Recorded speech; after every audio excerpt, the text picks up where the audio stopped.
Hello दोस्तों, आज हम आपको बताएंगे स्वर्ग और नर्क के बारे में। स्वर्ग और नर्क कहाँ हैं और कैसे हैं। तो आइए शुरू करते हैं अपनी कहानी। एक बुजुर्ग महिला की मृत्यु हो गई। यमराज उसे लेने आए। महिला ने यमराज से पूछा, आप मुझे स्वर्ग ले जाएंगे या नरक। यमराज बोले, दोनों में से कहीं नहीं। तुमने इस जन्म में बहुत ही अच्छे कर्म किए हैं, इसलिए मैं सीधे तुम्हें प्रभु के धाम ले जा रहा हूँ। बुजुर्ग महिला खुश हो गई और बोली, धन्यवाद, पर मेरी आपसे एक विनती है। मैंने यहाँ धरती पर सबसे स्वर्ग और नरक के बारे में सुना है। मैं एक बार दोनों जगह को देखना चाहती हूँ। यमराज बोले, तुम्हारे कर्म अच्छे हैं, इसलिए मैं यह तुम्हारी इच्छा पूरी करता हूँ। चलो, हम स्वर्ग और नरक के रास्ते से होते हुए प्रभु के धाम चलेंगे। दोनों चल पड़े। सबसे पहले नरक आया। नरक में बुजुर्ग महिला ने जोर जोर से लोगों के रोने की आवाज़ सुनी। नरक में सभी लोग दुबले पतले और बीमार दिखाई दे रहे थे। महिला ने एक आदमी से पूछा, यहाँ आप सब लोगों की ऐसी हालत क्यों है।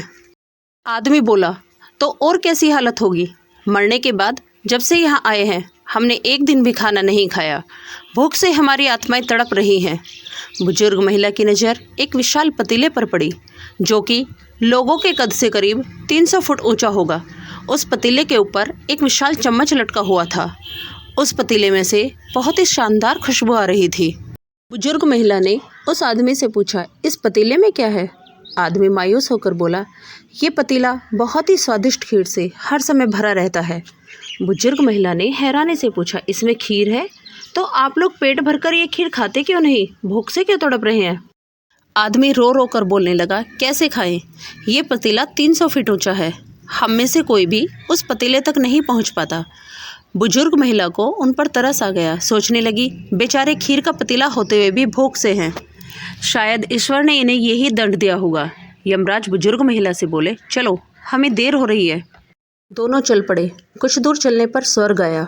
वहाँ पर बुजुर्ग महिला को सबकी हंसने खिलखिलाने की आवाज़ सुनाई दी। सब लोग बहुत खुश दिखाई दे रहे थे। उनको खुश देखकर बुजुर्ग महिला भी बहुत खुश हो गई। पर वहाँ स्वर्ग में भी बुजुर्ग महिला की नज़र वैसे ही 300 फुट ऊंचे पतीले पर पड़ी जैसा नरक में था। उसके ऊपर भी वैसा ही चम्मच लटका हुआ था। बुजुर्ग महिला ने वहाँ के लोगों से पूछा, इस पतीले में क्या है। स्वर्ग के लोग बोले, इसमें बहुत स्वादिष्ट खीर है। बुजुर्ग महिला हैरान हो गई। उनसे बोली, पर यह पतीला तो 300 फीट ऊंचा है, आप लोग तो इस तक पहुँच ही नहीं पाते होंगे। उस हिसाब से तो आप लोगों को खाना मिलता ही नहीं होगा, आप लोग भूख से बेहाल होंगे। पर मुझे तो आप सभी इतने खुश लग रहे हैं, ऐसे कैसे। लोग बोले, हम तो सभी लोग इस पतीले में से पेट भरकर खीर खाते हैं। महिला बोली, पर कैसे, पतीला तो बहुत ऊंचा है। लोग बोले, तो क्या हो गया, पतीला ऊंचा है तो यहाँ पर कितने सारे पेड़ हैं। ईश्वर ने ये पेड़ पौधे, नदी, झरने हम मनुष्यों के उपयोग के लिए ही तो बनाए हैं। हमने इन पेड़ों की लकड़ी ली, उसको काटा, फिर लकड़ियों के टुकड़ों को जोड़कर विशाल सीढ़ी का निर्माण किया। उस लकड़ी की सीढ़ी के सहारे हम पतीलों तक पहुंचते हैं और सब मिलकर खीर का आनंद लेते हैं। बुजुर्ग महिला यमराज की तरफ देखने लगी। यमराज मुस्कुराए और बोले, ईश्वर ने स्वर्ग और नरक मनुष्य के हाथों में ही सौंप रखा है। चाहे तो अपने लिए नरक बना ले, चाहे तो अपने लिए स्वर्ग। ईश्वर ने सबको एक समान हालातों में डाला है। उसके लिए उसके सभी बच्चे एक समान हैं, वो किसी से भेदभाव नहीं करते। वहाँ नरक में भी पेड़ पौधे सब थे, पर वो लोग खुद ही आलसी हैं। उन्हें खीर हाथ में चाहिए। वो कोई कर्म नहीं करना चाहते, कोई मेहनत नहीं करना चाहता, इसलिए सब भूख से बेहाल हैं। यही तो ईश्वर की बनाई इस दुनिया का नियम है। जो कर्म करेगा, मेहनत करेगा, उसी को मीठा फल खाने को मिलेगा। अर्थात स्वर्ग एवं नर्क आपके हाथों में ही है। मेहनत करें, अच्छे कर्म करें और अपने जीवन को स्वर्ग बनाएं।